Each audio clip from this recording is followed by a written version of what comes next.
Get it? The Bert Show. All right, let me state the obvious here. You can date anybody that you want. There might be some that aren't going to accept it, but you can date anyone you want. And in this case, some time ago that we got to follow up with today, she wanted to know if she could date her late husband's son. Well, sure you can. Mm-hmm. But is it going to be accepted by friends and stuff? For the record, you are not the mother of the son. No. That is, yes. Yeah, it's going to get a little complicated. Now that you can't do. Well, No, you can't. Technically? No, you can't. No, you can't. I think that's illegal. I think it's illegal. Is it? Yes. Yeah. Yes. I mean, it should be. Where's I don't want to sound like I'm Cassie? fighting it. Like, How would Cassie know if you can date your Because son? she's smarter than all of us. She would know. Okay, lawyer, call up right now, 855 Bert Show. A mother cannot date her son, nor can a father date his daughter. That's illegal. I'm pretty sure you're yes, right. it's illegal. It's illegal. It's gotta be I'll illegal. debate. I never looked it up. I don't. Because Bert made me second guess myself. I don't know. Maybe there's a loophole. No, there is no loophole. That is not allowed. All right, so we call this follow-up Thursday because you guys remind us and say, hey, whatever happened to? And it was Emily Osborne that emailed us and said, remember the lady who was contacted by her deceased husband's son? Her husband died, and neither of them knew he had a son from a previous relationship. She was almost 10 years younger than her husband. She contacted or connected with the son to pass along some items from her husband, but then they totally hit it off romantically with her son. They went on some dates and wanted to continue dating to see where things would go. But I remember her being really like, I dig this guy and there's no blood and I'm not really his mom or anything, but should I go for it? And that's what Emily wanted to know. All right, so 6 years after her husband passed away, she got an online message from a woman. The woman said that her husband had a secret love child during his first marriage. And the son wanted to connect with her to learn more about his father. And that's when she had to break the news to her that he's actually passed away. But I feel like my husband would want me to talk to him and to give him whatever answers he may need. So the son wanted to connect with her to learn more about his father, which she obliged. Their daily messages turned into nightly phone calls, and she started to catch the feels. They decided to meet up, and she had no intention of making a move. As she waited for him to arrive, she asked her husband to give her a sign that she was doing the right thing. The sign? The server had the same name as her husband. Now, he surprisingly brought his mom to the meeting as well. So it was awkward, but it was also wonderful. And then after dinner, he texted her asking to meet at the hotel bar. She met him, and at the end of the night, he walked her to her door and they kissed. It was more than a spark. She said it was a firework.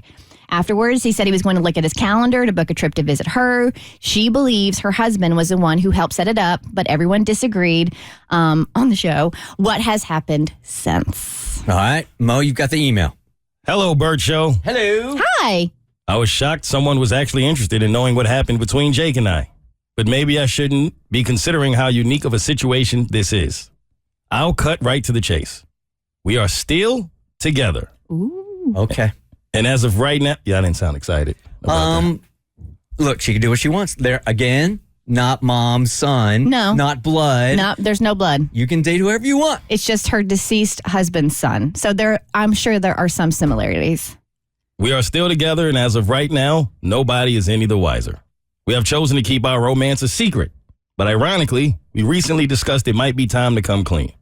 That means we would be telling his mom, the mistress from his first marriage, and the two kids from my deceased husband's first marriage and their mom.